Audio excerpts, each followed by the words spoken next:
there is nothing I love more. Pronouns! All the immersive things that I can get involved with. All the pronouns! Gender ambiguity! Because we're boring! You are a one-hived mind! Boy, that escalated quickly. I mean, that really got out of hand fast. It jumped up a notch. It did, didn't it?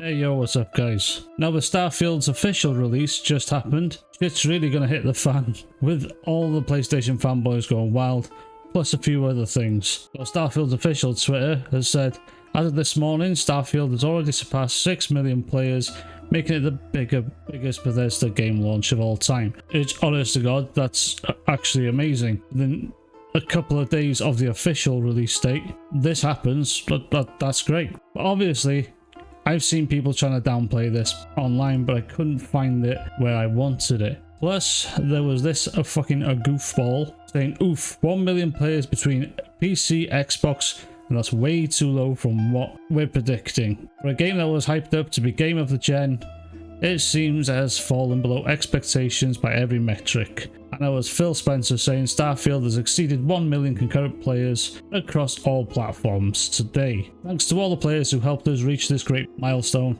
Congrats to the Bethesda studios. And this is what I mean. PlayStation fanboys trying to downplay Starfield's success. To me, I've got Starfield. I'm about 13 hours in, maybe just a little bit more. But there's so many other games I want to play. I've been dealing with a foot infection recently, and it's really painful to sit down for a long time. Which, that sounds stupid, I know, but the blood rushing down to the foot is not that great. But anyway, I've been trying to finish games like Armored Core 6 for the new Game Plus, and I've been trying to 100% the map on Blasphemous 2, and I will say Armored Core 6 is probably, at the moment, my game of the year.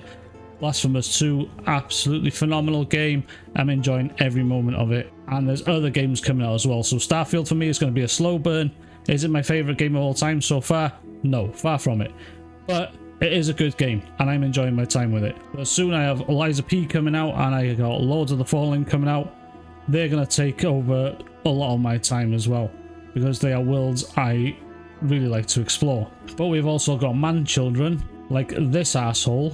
Bethesda, there is nothing I love more than to sit down, comfy chair, turn on my PC, fire up a brand new RPG, lose myself, think, oh my god, just think of this world, just think of all the planets I can visit, all the immersive things that I can get involved with, all the fights, all the relationships, all the people I meet, all the places I go.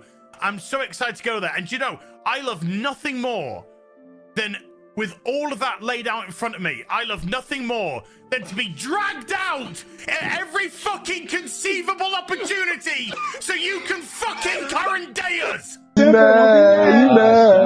Sorry, did you want to get immersed in our world? Yeah, well, guess what? Fucking pronouns! Fucking gender ambiguity! Fucking current day Californian shit! Because that's all we fucking know! Because we're boring! We're so fucking boring! Oh, the tears of unfathomable sadness! That has problems with character creation options, where it has pronouns in it. And honestly, I didn't see the pronouns whatsoever in the character creation. It's only when I seen, I think it was Charlie stream it, Moist Critical, I seen the pronouns choices there, and I was like, oh, I just fucking blew straight past that.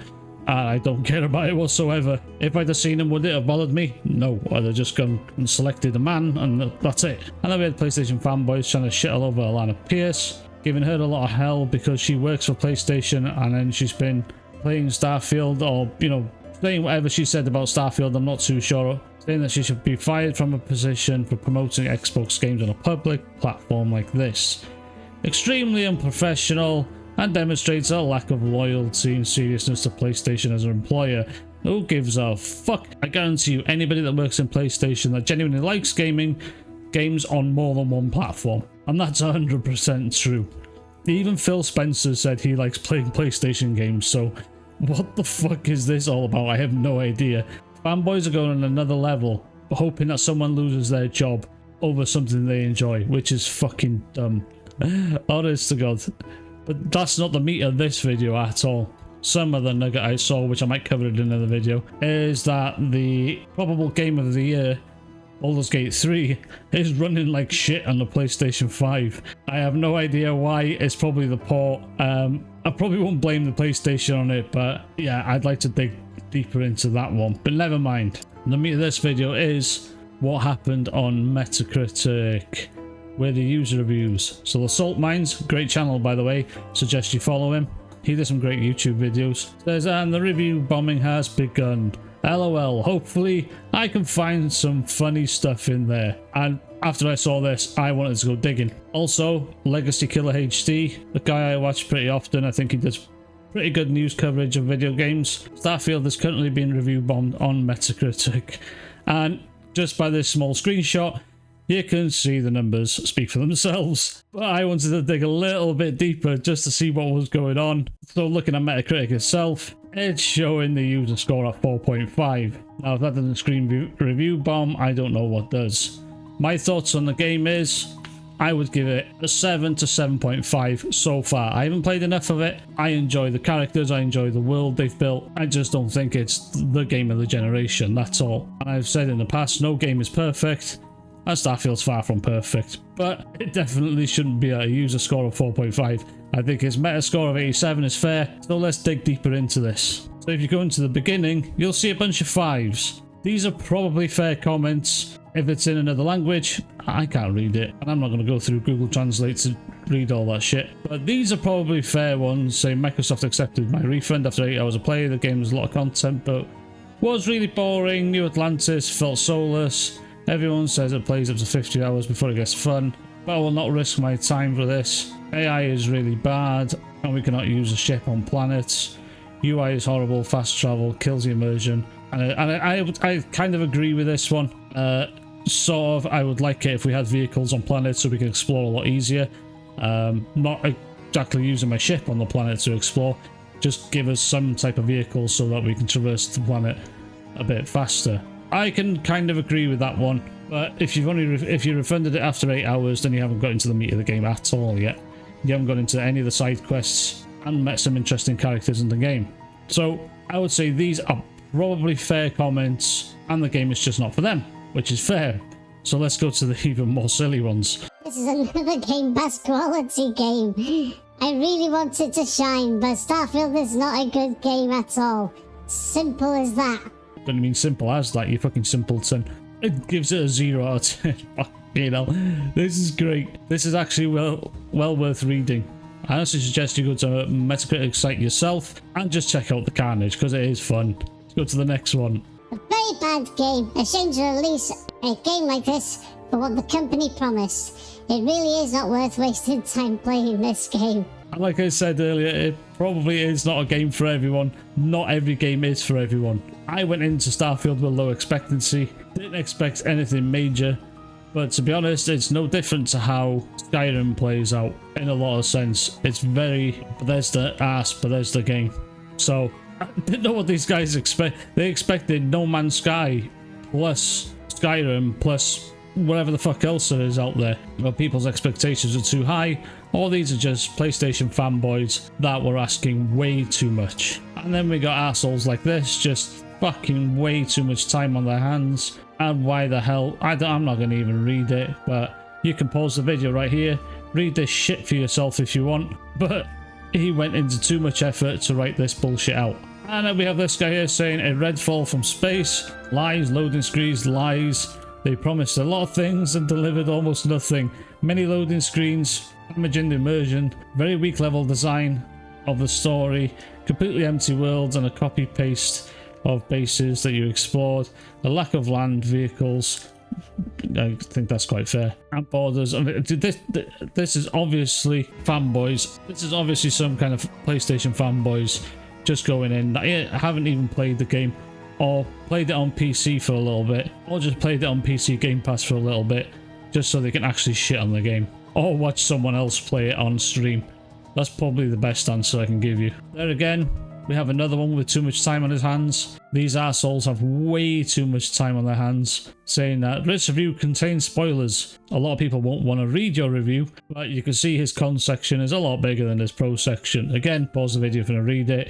TLDR, this motherfucker I can't be asked with reading his bullshit. Another one. A lot to say, but I'm going to focus on the technique and the immersion. It's the same in 2023 for a new generation game. Permanent loading, dated visuals and mechanics, catastrophic AI, low frame rate, exploration in limited space, and unintuitive menus. I don't understand the success of this game in which space is just a pretext. I wouldn't say the AI was catastrophic.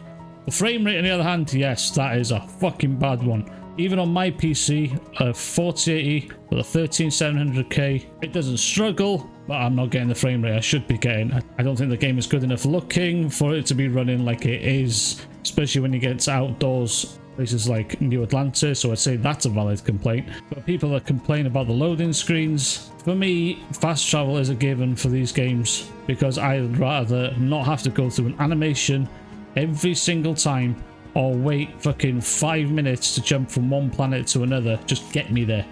I would rather spend my time doing the quests rather than spending more time getting to the quests, because that would just be a fucking huge pain in the ass. We have this one's in arguably the worst single player Bethesda game ever made. Terribly soapy graphics with green filter that makes your eyes tired.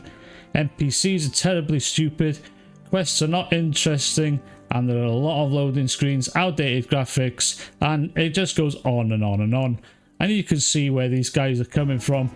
It's not the game for them, and they are probably PlayStation fanboys shitting all over this game. I'm not gonna lie, we have people like David Jaffe.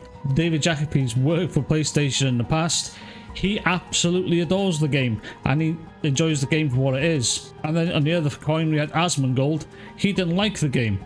It's not the game for him, and he admitted that. He's not the target audience for it. Not every game is made for everybody, which is obvious. When people complained about Elden Ring last year because it was too difficult, they were not the target audience for that game. Miyazaki, I love Miyazaki's approach to games, where he says, I am not going to change my game design to appease to a certain crowd. And I don't think Todd Howard should neither. Don't get me wrong, there's probably some improvements that could have been made to Starfield, but I do enjoy the game for what it is. And everyone complaining about all the loading screens, honestly, if you're playing on a Gen 4 NVMe drive on a PC, those loading screens are non-existent. They are literally a second long.